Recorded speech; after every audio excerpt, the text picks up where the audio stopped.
সুপ্রভাত বন্ধুরা, good morning.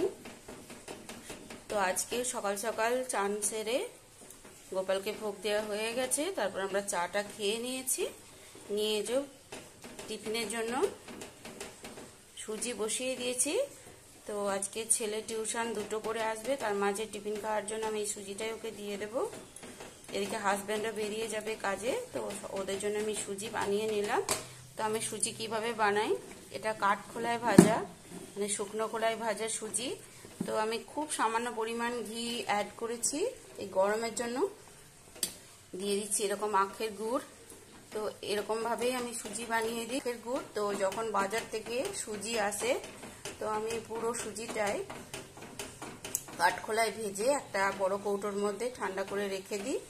যখনই দরকার পড়ে এরকম বের করে সামান্য পরিমাণ চায়ের চামচের 1 চামচ ঘি দিয়েছি এতটা পরিমাণ সুজিতে। তো এটা দেওয়ার পর ওর মধ্যে একটা তেজপাতা ফোড়ন দিয়ে ওই কাঠখোলায় ভাজা সুজিটাই দিয়ে দিয়েছি। আর যখন একটু আমুলও দিয়েছি এর মধ্যে। তো যখন এটা হয়ে আসলো তখন আমি চিনির বদলে দিয়ে দিলাম আখের গুড়। আর সর্বশেষ উপকরণ দিয়ে দেব 1 চিমটে নুন। তো এইভাবে আমি সুজি বানিয়ে থাকি। তো সুজি আমার রেডি হয়ে গেছে, এবার আমি নামিয়ে নেব। তো বন্ধুরা, হাজব্যান্ড এক্ষুনি খেয়ে বেরোবে, তাই ওটা আমি সার্ভ করে দিয়েছি। আর এটা টিফিন কৌটোর মধ্যে আমি যে ভরে নিয়েছি, এটা ছেলের জন্য আমি এটা প্যাক করে দেব। তো বন্ধুরা, এবার আমি চলে যাব বাইরে। সজলধারা জল চলে এসছে অনেকক্ষণ আগে, তো আমি টিফিন করছিলাম বলে যেতে পারিনি। এবার আমি এগুলো বাসনগুলো ধুয়ে নিয়ে চলে আসবো, তারপর পোছা লাগাবো, গোটা ঘর পুছে তারপর চান করে আবার গোপালকে খেতে দেওয়ার পালা আছে আমার। আবার আমি চিড়ের ভোগ দিয়ে থাকি, যেহেতু আমরা অন্ন খাবো তাই ভগবানকে অন্ন নিবেদন করে তারপরে আমরা অন্ন মুখে তুলব। বন্ধুরা, এই যে সমস্ত বাসন ধুয়ে নিয়ে আমি চলে এসেছি। আর ফ্রিজ ব্যবহার করছি না এখানে। আর আমরা এমনিতে ফ্রিজের জল খাওয়াও পছন্দ করি না। তো একটা স্টিলের হাঁড়িতে আমরা জল রাখি, খাবার জল। তো এই জলটা আমরা এইভাবে গরমের জন্য ভিজে ন্যাকড়া জড়িয়ে হাঁড়িটাতে রেখে দিয়েছি। যখন ন্যাকড়াটা শুকিয়ে যায় আর একটু সিপ করে জল দিয়ে আমরা আবার ভিজিয়ে দিই। তো এইভাবে করে জল রাখলে জলটা খুবই ঠান্ডা থাকে। মানে যারা ফ্রিজ ব্যবহার করেন না তাদের জন্য আমি বলে দিলাম, বা ফ্রিজের জল খেতে পছন্দ করেন না, তারা এরকম একটা কোনো ধাতুর পাত্রে রেখে, অ্যালুমিনিয়াম কিংবা স্টিল যাই হোক, যাতে রেখে এইভাবে জড়িয়ে রাখতে পারেন। এতে করে খুব ঠান্ডা জল থাকবে, সারা দিন ঠান্ডা থাকে জলটা। আর ন্যাকড়া যখন শুকিয়ে যাবে তখন মাঝে মাঝে এটা ভিজিয়ে দিতে হবে। তো বন্ধুরা, এই যে ঠাকুরের বাসনগুলো ধোয়া হয়ে গেছে আমার। এখানটা আমি আগেই আলাদা ন্যাকড়াই করে মুছে নিয়েছি, যেহেতু আমি ঠাকুর পুজো করি। তো বন্ধুরা, এই যে ঘর মোছার জল আমি নিয়ে নিয়েছি। তো এবার আমি মুছতে শুরু করে দিয়েছি। তো মোছা হয়ে গেলে আমি কিছু কাপড় চোপড় আছে সেগুলো কেচে নিয়ে তারপর চান করে আবার গোপালকে অন্নভোগ নিবেদন করব। বন্ধুরা, এটা 1 নম্বর ঘর মোছা হয়ে গেছে। এবার এই রান্নাঘরটাও মোছা হয়ে গেছে। এই যে রান্নাঘর, তো রান্নাঘর মোছা হয়ে গেছে। তো বারান্দাটা ওই যে মুছে নিচ্ছি, বারান্দাটাও মোছা হয়ে গেছে। আর এই ঘরটা পড়ে আছে, তো এই ঘরটাও আমি এবার মুছে নেব। তো বন্ধুরা, এটা হচ্ছে স্টোর রুম। তো স্টোর রুমটাও আমি মুছে দিই প্রতিদিন। যেহেতু আমরা গ্রামের মানুষ, তো আমরা বাসি ঘর একদমই রাখতে পছন্দ করি না। তো প্রত্যেক দিনই তাই মুছে ফেলে। এটা একটা ছোটোখাটো কোনো শিল টিল আছে, আমরা এখান থেকে মশলা টশলা আমি এখানেই বেটে নিয়ে চলে যাই। তো বন্ধুরা, সমস্ত কাপড় জামা কাচে আমি মিলে দিয়েছি, এখানে মেলা হয়ে গেছে, তবে আজকে অল্পই কাচা ছিল। বন্ধুরা, আমি বারবার বলেছি এই পুজোর পোশাকটা হচ্ছে আমার খুব প্রিয় পোশাক। তো এটা পরেই আমি প্রতিদিন দুবেলা সন্ধে দেওয়া বা ঠাকুরকে ভোগ দেওয়ার চেষ্টা করি, কেননা এটা আমার মনে হয় সব কিছুর ইউনিফর্মের মতো এটাও হচ্ছে ঠাকুর পুজোর ইউনিফর্ম, যেটাতে ভক্তিভাবটা যেন আরও বেশি বেড়ে যায়। তো আজকে আমার বাড়িতেই তেমন কিছুই ফল নেই, তো এইটুকুই আজকে গোপালকে আমি নিবেদন করব। চিড়ের সাথে এটাই দেব আমি, বাকার বলে এটাকে, শশার মতন এক ধরনের ফল। তো বন্ধুরা, আজকে যেহেতু বৃহস্পতিবার, প্রতিদিন আমার দেওয়ার সময় হয় না বা সম্ভব হয় না, তো আজকে বৃহস্পতিবার বলে একটুখানি আলপনা আমি দিয়ে নিচ্ছি।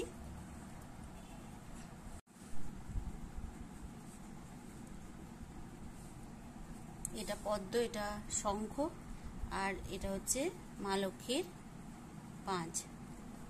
তো এই 3টা আলপনা দিতেই হয় আজকে, যেহেতু লক্ষ্মী পুজোর দিন।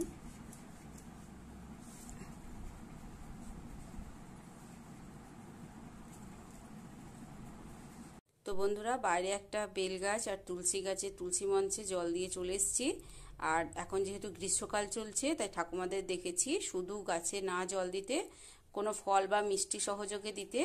তাই আমিও নকুলদানা আর এরকম কাঁকুর বা শশা এক ধরনের, ওটা ফল কুচো দিয়ে জল দিয়ে চলে এসেছি। এবার আমি এই যে একটুখানি কেটে রেখেছি, এটা নিয়ে ওপরে চলে যাব, ওপরে ঘর মুছে ওপরের ঠাকুরকে সেবা দিয়ে চলে আসবো। তো বন্ধুরা, এই যে ওপরের ঘরে চলে এসেছি, এখানেও মুছে আমি ঠাকুরকে নিত্য সেবা করে নিলাম বা ভোগ দিয়ে দিয়েছি। তো এটা হচ্ছে এই বাড়ির গৃহদেবতার ঘর, এইটাই ঠাকুর ঘর মেনলি। তো আমি যখন নিচেতে দিই ঠাকুর পুজো করি, তখন এখানেও করে দিই। তো আমার হয়ে গেছে, আমি এটা লাগিয়ে দিয়ে এবার নিচে চলে যাচ্ছি। তো বন্ধুরা, আমি চলে এসেছি টিফিন করার জন্য। আজকে আমি টিফিনে নিয়েছি, যেহেতু আজ বৃহস্পতিবার, তো একটু শুকনো মুড়ি খাবো। ওর সাথে এই যে একটু সুজি ছিল, ওটা একটু নিয়ে নিয়েছি। আর এই যে ভগবানকে নিবেদন করলাম, গোপালকে, সেই কাঁকুর আমি নিয়ে নিয়েছি। এটা দিয়ে আমি টিফিন সেরে নেবো আজকে। হচ্ছে গায়ে দুধ বা গরুর দুধ। তো প্রতিদিন গোপালের চিড়েতে এই দুধ আমি দিয়ে থাকি। তো ঘোষ আসে আমাদের গ্রামের একটা ভাই, তো প্রতিদিন দুধ দিয়ে যায়। তো সেই দুধ আমি এজন্য নিয়ে রেখেছি। আর যেহেতু আমি আগে আগে ভোগ দিয়ে দিয়েছি, তাই ছেলেকেই বলবো চিড়ের মধ্যে এই দুধটা নিবেদন করে দিতে। আর এখানে বাকি দুধটা আমি জাল করে নিচ্ছি। প্রথমে ভগবানের জন্য তুলে নিয়ে তারপরে আমি এটা জাল করতে বসিয়ে দিয়েছি। আর এদিকে আমি ভাতও চাপিয়ে দিয়েছি। বন্ধুরা, দুধটা তো হয়ে গেছে, এবার আমি নামিয়ে নিয়ে এখানে আমি বড়ি আলু পোস্ত করব আজকে। বন্ধুরা, এই যে ভাত বসিয়ে দিয়েছি, আর ভাতের হাঁড়ির মুখে যে পোস্তর আলুটা আমি সিদ্ধ করতে দিয়ে দিয়েছি। আমি এইভাবেই সব সিদ্ধ করে নিই এটা। আর এই যে মুগ ডালটা, ওর মধ্যে একটা আলুও দিয়ে দিয়েছি ভাতের হাঁড়ির ভিতরে। তো এই যে মুগ ডাল এখানে আমি রেডি করে নিয়েছি, এটা আমি ভাতের মধ্যে দিয়ে দেব। এই যে কড়াতে বসিয়ে দিয়েছি এই যে সর্ষের তেল গরম করতে। তো বন্ধুরা, ভাত চাপানোর সাথে সাথে এই যে আলুটা কুচিয়ে আমি জালির মধ্যে দিয়ে দিয়েছিলাম। তো আলুটা আমার 80% কুক হয়ে গেছে, বাকিটা পোস্ত চাপানোর সময় এটা সিদ্ধ হয়ে যাবে। আর এই যে মুগ ডালটা আমি যেটা কৌটোর মধ্যে দিয়ে নিয়েছি, এটা এরপর আমি ভাতের হাঁড়ির মধ্যে দিয়ে দিচ্ছি। যেহেতু মুগ ডাল খুবই তাড়াতাড়ি সিদ্ধ হয়ে যায়, তাই ভাতটা কিছুক্ষণ হওয়ার পর আমি এটা দিলাম, কারণ ভাত আমার হতে 1 ঘন্টা টাইম লাগে। তো এখন আধ ঘন্টা অলরেডি হয়ে গেছে। তো আমি ভাতটা এই যেরকম দিয়ে ঢাকাটা লাগিয়ে দিচ্ছি। তো এবার আমি পোস্ত চাপিয়ে ফেলবো। যে তেল গরম হয়ে গেছে, আর কিছুটা তেল আমি এই যে আলু আর যে মুগ ডাল এটা মাখার জন্য তেল আর লঙ্কা ভেজে তুলে নিয়েছি। তো বাকি তেলের মধ্যেই এই যে বড়ি নিয়ে নিয়েছি, কালো জিরে, শুকনো লঙ্কা, কাঁচা লঙ্কা আর একটা টমেটো, এটা দিয়ে আমি আজকে পোস্তটা বানাবো, বড়ি পোস্ত বানাবো আমি আজকে। যেহেতু আজকে নিরামিষ বৃহস্পতিবার, তাই আজকে আমরা কোনো পেঁয়াজ বা রসুন কিছু ইউজ করব না। আর এই যে নিয়ে নিয়েছি বাটির মধ্যে পোস্ত, একটু নুন মিশিয়ে নিয়েছি, এটা আমি বেটে নেব শিলপাটায়। তো বন্ধুরা, এই যে আমি পোস্তটা চাপিয়ে দিয়েছি, যে বাকি তেল অবশিষ্ট ছিল তাতে বড়িগুলো ভেজে তাতে কালো জিরে আর শুকনো লঙ্কাটা আমি ফাটিয়ে নিয়ে ফোড়ন দিয়ে দিলাম, দিয়ে এই আলুটা অ্যাড করে দিয়েছি। এবার দিয়ে দিচ্ছি পরিমাণ মতো নুন, যেহেতু পোস্ততেও নুন দিয়ে বাটবো, তাই অল্প নুন দিলাম। তো নুন দিয়ে একবার নাড়াচাড়া করে নিচ্ছি। দেখুন আলুটা একটু ব্রাউন ব্রাউন দাগ ধরে গেছে। তো আর আমি ভাজবো না বেশি। এবার আমি এই জলটা অ্যাড করে দিচ্ছি। বড়িতে খুব জল শুষে নেয়, তাই একটু বেশি পরিমাণে দিয়ে দিলাম। আলু সিদ্ধ হলে যদি না হতো তাহলে আরো বেশি দিতে হতো। এবার আমি টমেটোটা মাঝখানে দিয়ে দিলাম। এই টমেটোটা দিলে খুব ভালো খেতে লাগে, একটা টক টক বেশ ভাব হয়। এবার আমি দিয়ে দেবো চাপা ঢাকা। আর আমি পোস্তটা, আর এদিকে এই যে পটল ভাজাটা কেটে রেখেছি। তো একটু নুন আর এই যে হলুদ নিয়ে নিয়েছিলাম, এটা ভালো করে মেখে নিচ্ছি। আমি মেখে রাখছি কিছুক্ষণ, তাহলে খুব তাড়াতাড়ি পটলটা ভাজা হয়ে যাবে বা সিদ্ধ হয়ে যাবে। তো বন্ধুরা, এই যে পোস্তটা হয়ে গেছে, আমি পোস্ত বাটা দিয়ে দিয়েছি। দিয়ে এই যে দিয়ে দিলাম কাঁচা সর্ষের তেল কিছুটা পরিমাণ। তো এই যে তলায় যেমন এখন যে লাগা লাগা হচ্ছে বা বসে যাচ্ছে, এই সময় নাড়াচাড়া করে পোস্তটা নামিয়ে নিতে হবে। তো বন্ধুরা, এই যে আমি বড়ি আলু পোস্তটা নামিয়ে নিয়েছি। এই যে কড়ার মধ্যে দিয়ে দিয়েছি কিছুটা পরিমাণ সর্ষের তেল, আর তেল খুব ভালো করে গরম হয়ে গেছে। আর এইটুকু নিয়ে নিয়েছি সামান্য পরিমাণ গোটা পোস্ত। এটা আমি যখন ভাজাটা হয়ে যাবে তখন ছড়াবো। হয়ে গেছে, এবার আমি পটলগুলো, নুন হলুদ মাখিয়ে রাখা পটলগুলো দিয়ে দেবো।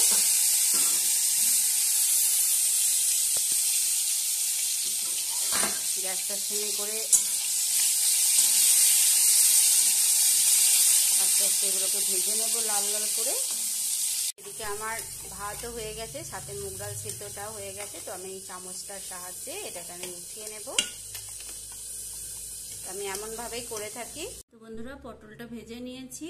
এবার আমি যে মুগ ডালটা সিদ্ধ করে নিয়েছি, তো ওটা আর ভর্তা বানানো যাবে না, ওটা বেশি পাতলা হয়ে গেছে, তাই ওটা ডালই করে দিচ্ছি। কড়াতে তেল দিয়ে নিয়েছি, এটা পটল ভাজার তেলের উপরে একটু তেল দিয়ে দিলাম। আর দিয়ে দেবো ফোড়নে শুকনো লঙ্কা, 5 ফোড়ন আর তেজপাতা দিয়ে দিলাম।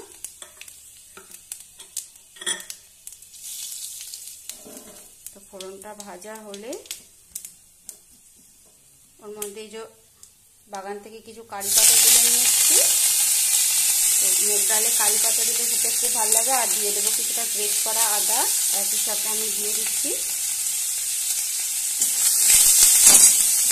এবার দিয়ে দিচ্ছি টমেটো কুচানো।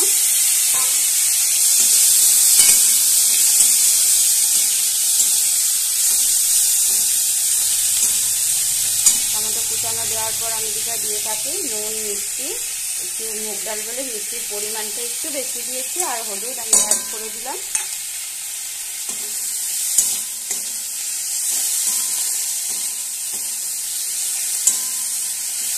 আর এই যে সিদ্ধ করে নেওয়া যে ডালটা এখানে রেখে দিয়েছি, এবার এটা নিয়ে এটার সঙ্গে মিশিয়ে দেবো। ডাল অ্যাড করে দিয়েছি। তো যেহেতু সমস্ত মশলাই দিয়ে দিয়েছি আর সব কিছুই সিদ্ধ হয়েই আছে, তো আর বেশিক্ষণ সময় লাগবে না, 5-7 মিনিট এটাকে ফুটিয়ে নিচ্ছি আমি। তারপর একটুখানি ঘি দিয়ে আমি এটাকে নামিয়ে দেব। তো বন্ধুরা, এটা করে নিয়েছি এটা সমস্তই। আর এটা আলুটা মাখার জন্য যে তেল, লঙ্কা, আর এটা ডাল, পোস্ত আর পটল ভাজা, এবার আমি ছেলেকে খেতে দিয়ে দেব। তো বন্ধুরা, আজকে আমি আর ছেলেই খাবো। তো বন্ধুরা, আমিও খেতে বসে গেছি। তো বন্ধুরা, এখন ঘড়িতে বাজছে 3:05। তো আমার সমস্ত পরিষ্কার করা হয়ে গেছে। খাওয়া দাওয়া করার পর আমি গ্যাস ওভেন সমস্ত মুছে নিয়েছি। তো এবার আমি যে শাড়িগুলো মেলে রেখেছি বাইরে, ওগুলো আমি তুলে নিতে, সমস্ত গোছানো হয়ে গেছে আমার। এবার আমি নিজের কাজ করতে বসে যাব। আমার কিছু ভিডিও এডিট করার থাকে, এই সময় আমি ভিডিও এডিট করি। তারপরে যে এই বোনাগুলো দেখছেন এগুলো বানাই, কিংবা ড্রয়িংয়ের ভিডিও বানাই। এই সময়টা আমার কাজের সময়। তো মেইনলি ভিডিও এডিটিংটা এই সময় করে নিই, কেননা ওখানে সাউন্ড তো শুনতেই হয় যে কীরকম আওয়াজ আসছে না আসছে, এগুলো চেক করতে হয়। এই জন্য কি কথাটা কীরকম দেব না দেব, তার জন্য আমি এই সময়টা ভিডিও এডিটটা করে নিই। আর লেখালেখিও করে থাকি, যে আমার লেখা কবিতার ডায়েরি, তো এগুলো আমি পাঠ করে নিয়েছি। তো এগুলো আমি এখন লিখি। আর এই যে এই হাতের কাজটা দেখছেন, এটা অনেক দিন ধরে বানিয়েছি কিন্তু কমপ্লিট করা হয়নি। তো এই 2 দিন আবার নিয়েছি, যেহেতু এখন বাইরের কোনো কাজ নেই, তাই এটা আমার নিজে, তাই আমি এটা বানিয়ে নিচ্ছি। তো এইটা আমার চ্যানেলে কিছুটা দেওয়া আছে, যখন শুরু করেছিলাম তখন একটা এটা নিয়ে ভিডিও বানিয়েছিলাম। তো এগুলো আমি এখন কিছুটা করব, আবার ছেলেকে পড়াতে বসিয়ে যখন ও পড়াটা তৈরি করে বা লেখে তখন আমি এগুলো বানাই। তারপর সময় মতো পড়াটা ধরে নিই, ওর যখন পড়া তৈরি হয়ে যায় তখন এটা নামিয়ে রেখে আবার পড়াটা ধরে নিই। তো এরকম করেই আমার কাটে সময়টা। তো সবাই যেহেতু বাইরে কষ্ট করছে রোদে গরমে, তো আমার কখনোই ইচ্ছা করে না যে আমি ঘরের মধ্যে শুয়ে শুয়ে ঘুমাবো। ছেলেটা বাইরে কষ্ট করে এই সময় পড়ে, আমার হাজব্যান্ডও বাইরে রয়েছে এখন অফিসে, হয়তো চুপ করে বসেই আছে বা কিংবা কোনো কাজ করছে। তো আমার একা একা আরাম করতে ইচ্ছা করে না, তাই নিজেকে সবসময় কাজের মধ্যে ব্যস্ত রাখি। তো আজকে এই পর্যন্ত শেয়ার করলাম, আবার অন্য দিন অন্য কোনো ভিডিও নিয়ে আবার চলে আসব। তো অনেকের অনেক প্রশ্ন, সবাই জানতে চেয়েছিল, যে অনেকে জিজ্ঞাসা করে সারাদিন বাড়িতে কি করি আমি, এই জন্য প্রচুর কাজ থাকে। তো এগুলো আমার নেশা, এরকম ভিডিও বানানো। আর আমি প্রথমে বলেওছি যে আমি প্রথমে টিউশন পড়াতাম বাচ্চাদেরকে, ছোট ছোট বাচ্চাদের সাথে সময় কাটাতে বা ওদের সাথে মানে বকবক করতে, ওদেরকে পড়াতে আমার খুবই ভালো লাগে। তো এখানে গ্রাম থেকে যখন এখানে চলে এসেছিলাম তখন কিছুদিন বাচ্চাগুলোকে ওদের গার্জেনরা সপ্তাহে 2-1 দিন করে নিয়ে আসতো। তারপরে আমি ওদের এত অসুবিধা হচ্ছে দেখে আর কষ্ট পাচ্ছিল বাচ্চাগুলো, ওই জন্য আমি নিজেই বন্ধ করে দিয়েছি আস্তে আস্তে। তো এখন আমার সময় কাটানোর জন্য এগুলোই হচ্ছে আমার একমাত্র অবলম্বন। তো এইভাবেই আমার সময়টা কাটে। আর প্রথমে আমি কবিতা, নিজে স্বরচিত কবিতা পাঠ করবো বলেই চ্যানেলটা খুলেছিলাম, কিন্তু পরবর্তীতে বুঝলাম যে আমার থেকে আরও বড় বড় ইউটিউবার রয়েছে, বড় বড় মানে কবিতা পাঠক পাঠিকারা রয়েছেন যারা আমার থেকে অনেক ভালো পাঠ করেন, বা আরও অনেক ভালো ভালো লেখক লেখিকারা রয়েছেন যারা লেখেন। তো আমার কবিতা পাঠ আর কে শুনবে? তার থেকে আমি কবিতা পাঠের পাশাপাশি নিজের আঁকা, হাতের কাজ, সেলাই সমস্ত কিছু শেয়ার করতে লাগলাম।